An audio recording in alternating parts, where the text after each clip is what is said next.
alarm earlier. I need more enthusiasm. All right. The next comic coming to the stage. I'd like everybody to get the energy nice and high for John Brusca.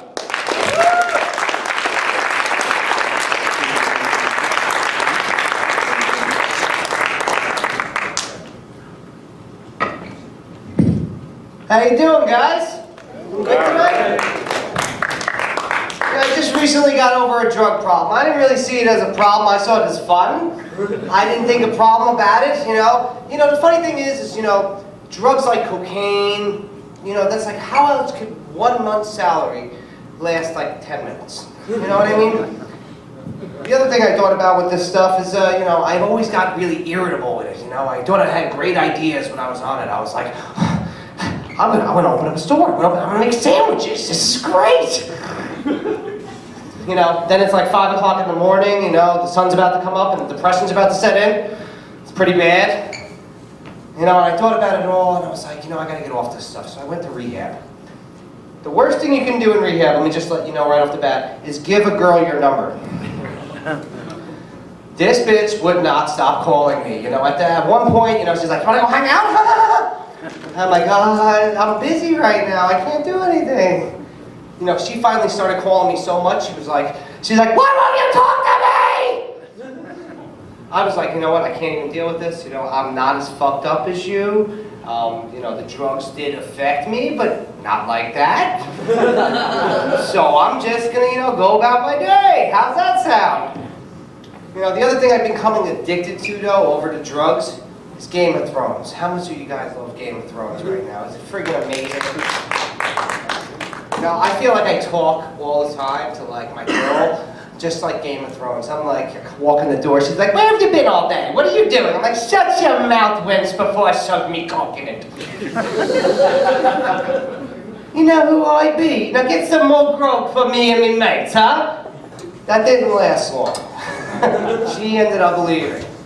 But that's how it always is, right? With any type of relationship. You ever watch any of these TV shows like Naked and Afraid?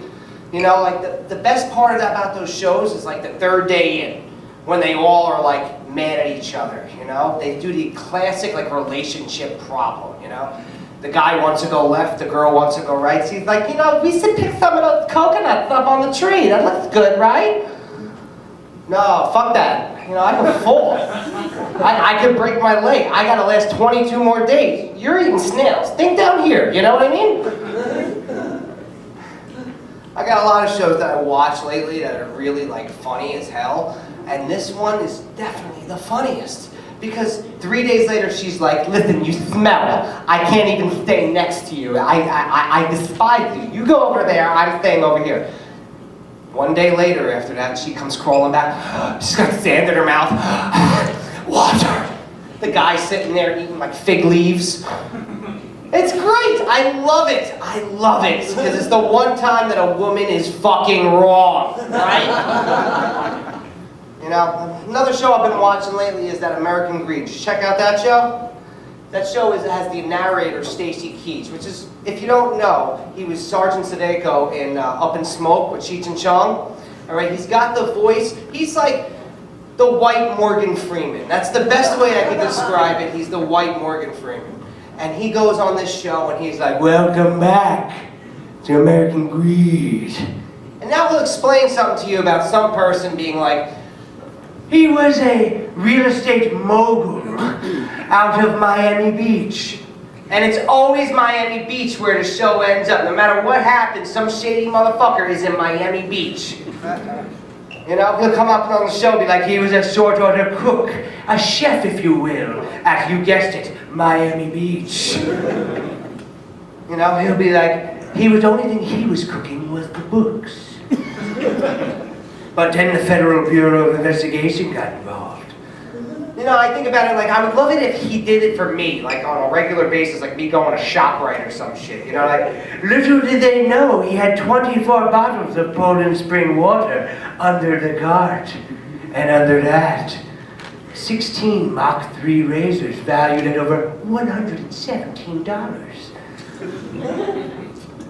Well, that's pretty much it. You know, that's my time, my folks. I hope you have a good night. Obviously, Andre the Giant.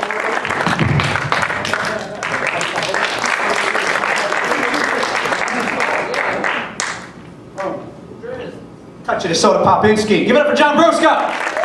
Yeah. Ready for more? Yes. Any more yeses? Yes. Yes. Yes. Say yes. Richard Killian. Running man. Yes.